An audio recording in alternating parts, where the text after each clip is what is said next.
Hi all. मागच्या भागामध्ये आपण important elements of double entry system book keeping system बघितलं होतं. त्याच्यामध्ये आपण हा संपूर्ण फ्लो पाहिला होता की ट्रान्झॅक्शन्स, मग लेजर, जर्नल, मग लेजर, मग ट्रायल बॅलन्स, मग बॅलन्स शीट. हा पण संपूर्ण फ्लो आपण मागच्या भागामध्ये पाहिला होता. हे सगळं आपण 11वीच्या कॉमर्सच्या महाराष्ट्र बोर्डच्या बुक्स मधून करतोय. जे 11वी-12वीचे स्टुडंट प्रिपेअर करतायत किंवा जे अकाउंटिंग फायनान्स मध्ये ज्यांना करिअर करायचं आहे, ज्यांना इंटरव्ह्यू साठी प्रिपेअर करायचं आहे, त्यांच्यासाठी हे अत्यंत महत्वाच्या बेसिक कन्सेप्ट आहेत. आता हा जो डबल एंट्री बुक किपिंगचा जो सिस्टमचा पार्ट आहे, याच्यामध्ये आपल्याला बुक्स मध्ये काय काय दिलेलं आहे थेरोटिकली याचं महत्व सांगितलेलं आहे. त्यांनी काय सांगितलेलं आहे, in every business transaction there must be a minimum two effects, that is debit and credit. म्हणजे प्रत्येक ट्रान्झॅक्शनचे दोन इफेक्ट पाहिजे, एक डेबिट पाहिजे, एक क्रेडिट पाहिजे, एक आलं एक गेलं, जेणेकरून काय होईल, आपली शेवटला बॅलन्स शीट ही टॅली होईल. Two accounts means one is receiver of the benefit and other is the giver of the benefit. म्हणजे एकाकडे येतं आणि कोणीतरी एकाकडे कडून जातं. If one account is debited other account must be credited. एक जर का डावी बाजू असेल तर दुसरी त्याची उजवी बाजू असेल. म्हणजेच एक अकाउंट डेबिट झालं तर दुसरं अकाउंट हे क्रेडिट होईल. Every debit has equal and corresponding credit of the same amount. आणि जेव्हा ते डेबिट होईल आणि क्रेडिट होईल तेव्हा दोन्हीची अमाऊंट ही सेम असेल, जेणेकरून आपली बॅलन्स शीट एंडला हे टॅली होईल. आता ही डबल डबल एंट्रीची सिस्टम ऑफ अकाउंट म्हणजे real account, nominal account, personal account, 3 golden rules अकाउंटिंगचे वापरून आपण जी काही सिस्टम फॉलो करतो, ज्या काही जर्नल एंट्रीज पास करतो, त्याचे फायदे काय काय होतात, बेनिफिट्स काय काय होतात बघा बिझनेसला. एक, कम्प्लीट रेकॉर्ड राहतं तुमचं. कम्प्लीट रेकॉर्ड राहतं म्हणजे काय होतं, under this system all business transactions are recorded. This method is a scientific and records both the aspects of each transaction. म्हणजे एखादं ट्रान्झॅक्शन, एखादा व्यवहार जेव्हा होतो तेव्हा त्याच्या दोन बाजू असतात. जशा नाण्याच्या दोन बाजू असतात तशा त्या व्यवहाराच्याही दोन बाजू असतात. काहीतरी येतं बिझनेसमध्ये आणि त्याच्या बदल्यात काहीतरी जातं. तर हेच जे आहे ना, येतं आणि जातं, हे दोन्हीही इफेक्ट हे त्या ट्रान्झॅक्शन मधून किंवा त्या डबल एंट्री पास केल्यामुळे किंवा जर्नल एंट्री पास केल्यामुळे, बरोबर डेबिट क्रेडिट इक्वल अमाऊंटचं दिल्यामुळे, हे दोन्ही इफेक्ट बिझनेसमध्ये रेकॉर्ड होतात. आणि ते रेकॉर्ड झाल्यामुळे बिझनेस मधली जी balance sheet, profit and loss account, पुढे लेजर्स बनवले जातात, हे अॅक्युरेट दिसतात, कम्प्लीट दिसतात. Accuracy. In this system, both the aspects are recorded in the books of accounts, so it gives a complete accuracy in accounting work. It also checks arithmetical accuracy. म्हणजे काय होतं, हे संपूर्ण बॅलन्स शीट ही accurate राहते. आणि ही कशी accurate राहते, तर नंबर्स मध्ये अॅक्युरेट राहते. म्हणजे जर का 10 लाखाच्या लायबिलिटीज असतील तर 10 लाखाच्या तुम्हाला ऍसेट सुद्धा दिसतात. Business results. All expenses, losses, income, gains, liabilities, assets, debtors, and creditors. All these transactions are recorded. Therefore, it helps to find out accurate business results of particular accounting period. आता business results मध्ये बघा काय काय येतं. Expenses येतात, losses येतात, income येतात, gain येतात. हे सगळे जे छोटे छोटे कन्सेप्ट आहेत ना, हे आपण मागच्या भागामध्ये बघितलेले आहेत डिटेलमध्ये. एक्सपेन्सेस म्हणजे काय, ते कुठे डेबिट होतात, प्रॉफिट अँड लॉस अकाउंटला कुठे दिसतात, त्यामध्ये कोणत्या कोणत्या टाइप्स असतात एक्सपेन्सेस मध्ये, हे आपण सगळे बघितलेलं आहे मागच्या भागामध्ये. हे सगळं त्यांनी दिलेलं आहे. हे जे बिझनेसचे रिझल्ट्स आहेत, हे जे बिझनेसचे वेगवेगळे भाग आहेत, बॅलन्स शीटचे, प्रॉफिट अँड लॉस अकाउंटचे वेगवेगळे भाग आहेत, हे कसं होतात, तर पर्टिक्युलरली त्या अकाउंटिंग पिरियडमध्ये अॅक्युरेटली तुम्हाला शो करता येतात किंवा दाखवता येतात. Common acceptance. It is widely accepted since it follows the universal accounting principles. Double entry system is accepted by financial institutions, government authorities, etc. Universally accepted म्हणजे तुम्ही जगामध्ये कुठेही जावा, अकाउंटिंग सिस्टम ही अख्ख्या संपूर्ण जगामध्ये ही सेमच आहे. डबल एंट्री अकाउंटिंग सिस्टम म्हणजे ही संपूर्ण भारतात करा तुम्ही अकाउंटिंग, भारताच्या बाहेर अकाउंटिंग करा, सगळीकडे ही सेमच असते. अगदी छोटासा 5-10% फरक राहतो, पण 80 ते 90% अकाउंटिंग ही भारतामधली, अमेरिकेमधली, लंडन मधली, ऑस्ट्रेलिया मधली सगळ्यांची ही सेमच आहे. तुम्ही कोणाचाही एकदा तुम्ही एक्सपर्ट झाला ना अकाउंटिंग मध्ये, तर तुम्ही कुठल्याही देशाचं अकाउंटिंग, कुठल्याही कंट्री मधल्या कुठल्याही कंपनीचं अकाउंटिंग तुम्ही करू शकता.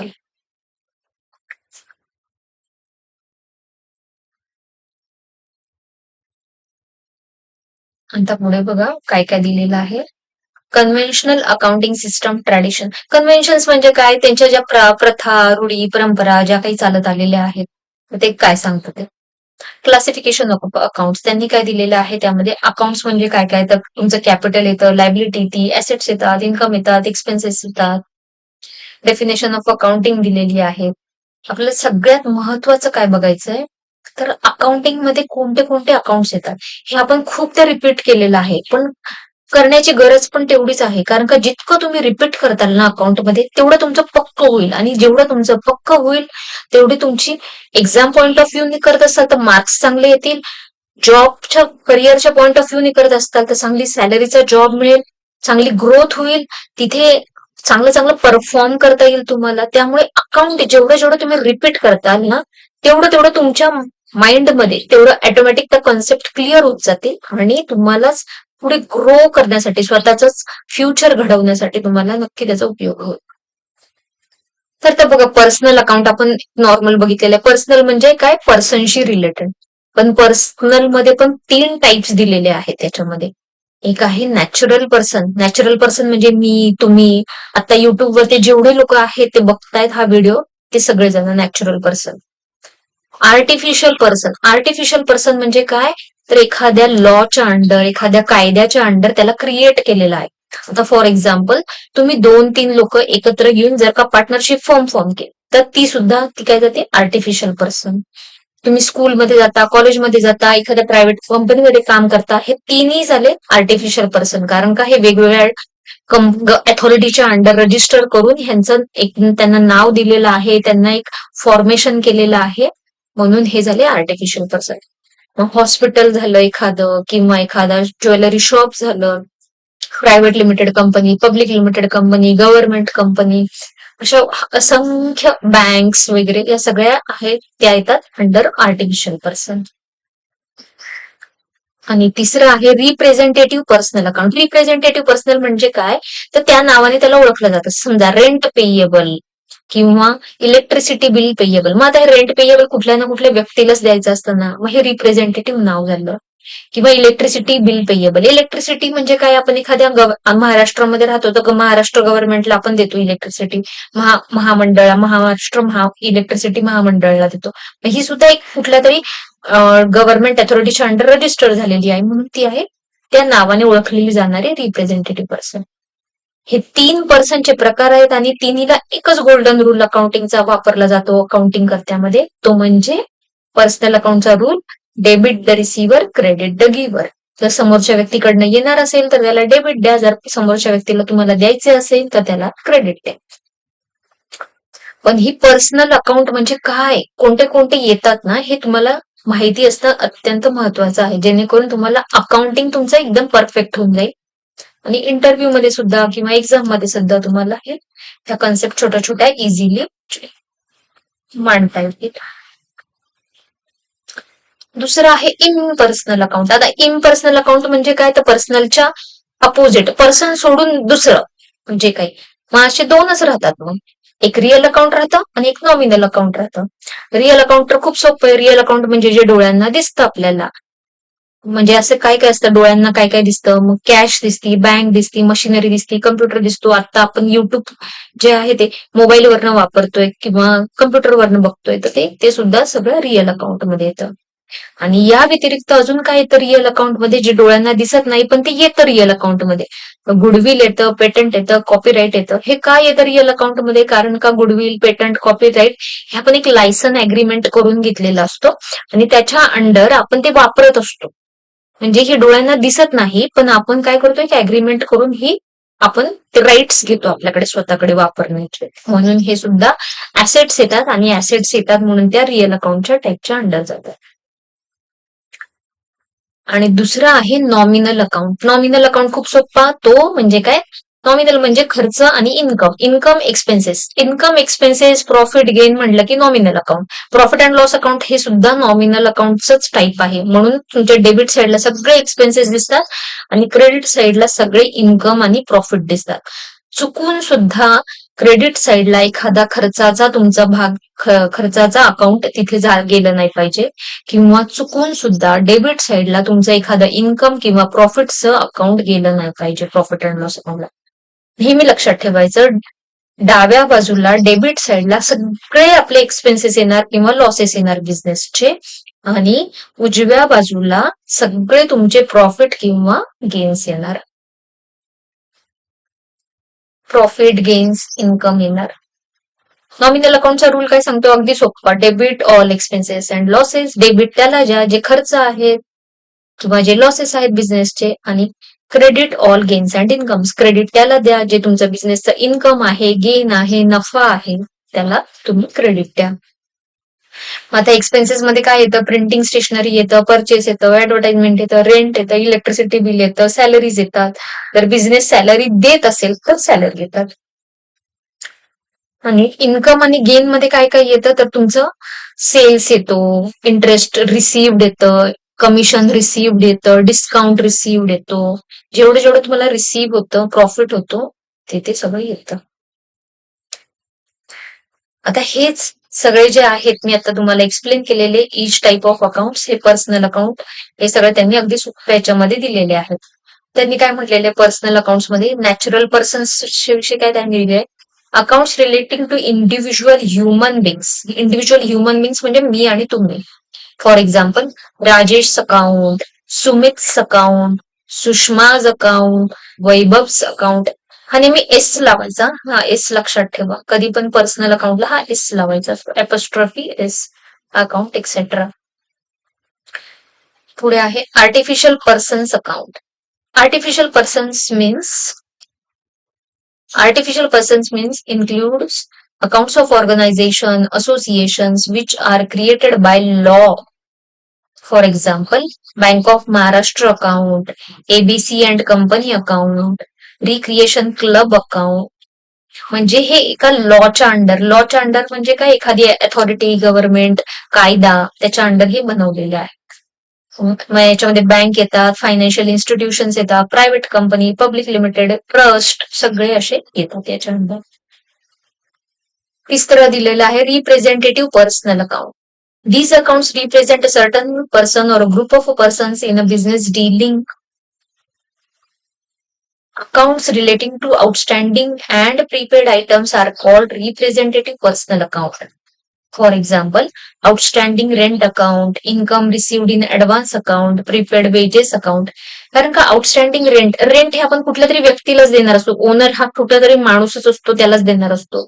किंवा income received in advance account. Income received हे कोणाकडनं तरी येणार, कुठल्या तरी व्यक्तीकडनंच ऍडव्हान्स मध्ये आलेलं असतं. किंवा प्रीपेड वेजेस हे आपण कुठल्या तरी माणसालाच देतो, ज्यांनी आपल्याकडे काम केलेलं आहे, वर्करला देतो. त्यामुळे हे सुद्धा काय असतं? तर ग्रुप ऑफ पर्सन किंवा पर्सनलाच दर्शवणारे अकाउंट आहेत, म्हणून त्यांना सुद्धा पर्सनल अकाउंटचाच रूल वापरला जातो. आणि इम्पर्सनल मधले रिअल अकाउंट आता हा जो दिलेला आहे, this account represents assets and properties owned by business. ह्या काय असतात? तर बिझनेसच्या प्रॉपर्टी आणि ऍसेट्स असतात. The following are the types of real account. Tangible real assets. Tangible real account means the assets and the properties which can be seen, touched and felt. म्हणजे काय? ज्या डोळ्यांना दिसतात, ज्यांना आपण स्पर्श करतो, आणि ज्यांना स्पर्श करून आपल्याला फील होतं की हा, ही फर्निचर आहे, हे चांगलं जाड क्वालिटीचं फर्निचर आहे, हे मशीन आहे, हे पातळ मशीन आहे, असं, हे जड मशीन आहे, किंवा एखादं example machinery, motor car, stock of goods, etcetera. Intangible real account. Intangible real account means assets which cannot be seen, touched or felt, but they can be measured in terms of money. म्हणजे त्यांना दिसत तर नाही डोळ्यांना, स्पर्श पण करता येत नाही, पण त्यांना मनी मध्ये मेजर करता येतं. म्हणजे त्यांची काहीतरी एक व्हॅल्यू असते. जर त्या विकल्या तर आपल्याला काहीतरी पैसे मिळणार असतात. म्हणजे ज्या ज्या गोष्टीला व्हॅल्यू आहे जरी डोळ्यांना दिसत नसली, एखादं सॉफ्टवेअर आहे त्याला डोळ्यांना दिसत नाही पण त्याला व्हॅल्यू आहे, जेव्हा तुम्ही घेता त्यावेळेस तुम्हाला पैसे द्यावे लागतात, म्हणून त्या सुद्धा तुमच्या ऍसेट्स मध्ये येतात आणि त्या real account, intangible real account मध्ये येतात. Example, goodwill, patents, trademark, copyright, account etcetera. Nominal account. The account of expenses, losses, income, and the gains are called as nominal accounts. Example, wages account, stationery account, salary account, depreciation account, commission received account, discount received account, etc. Nominal account म्हणजे थोडक्यामध्ये profit and loss अकाउंटच्या under जेवढे जेवढे profit and loss अकाउंटच्या फॉर्मॅटमध्ये जेवढे जेवढे accounts येतात ते सगळे आपले नॉमिनल अकाउंटच्या अंडर, नॉमिनल अकाउंटच्या अंडर येतात. Debit and credit. Debit means left hand side of the account is called debit side आणि क्रेडिट म्हणजे right hand side of account is called credit side.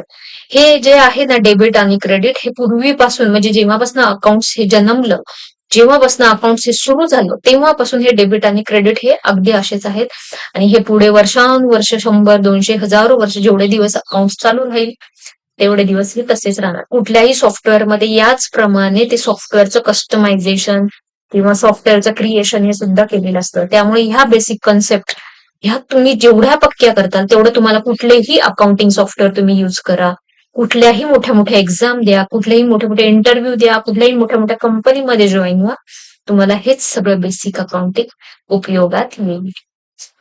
Video आवडल्यास लाईक करा आणि तुमच्या फ्रेंड्सला बरोबर नक्की शेअर करा, जेणेकरून त्यांचंही ज्ञान वाढेल आणि तुमचं सगळ्यांचं आपण ओव्हरऑल ग्रोथ होईल अकाउंटिंग मध्ये. ज्ञान हे दिल्याने वाढतं. चॅनेलवर नवीन असाल तर अकाउंटला युट्यूब चॅनलला सबस्क्राईब करून तुमचं पण एक अकाउंट इथे ओपन करा आणि कमेंट मध्ये मला तुम्हाला एखादा टॉपिक हवा असेल तर नक्की सांगा, त्याप्रमाणे नेक्स्ट व्हिडिओ त्यावरती बघा. Thank you, bye.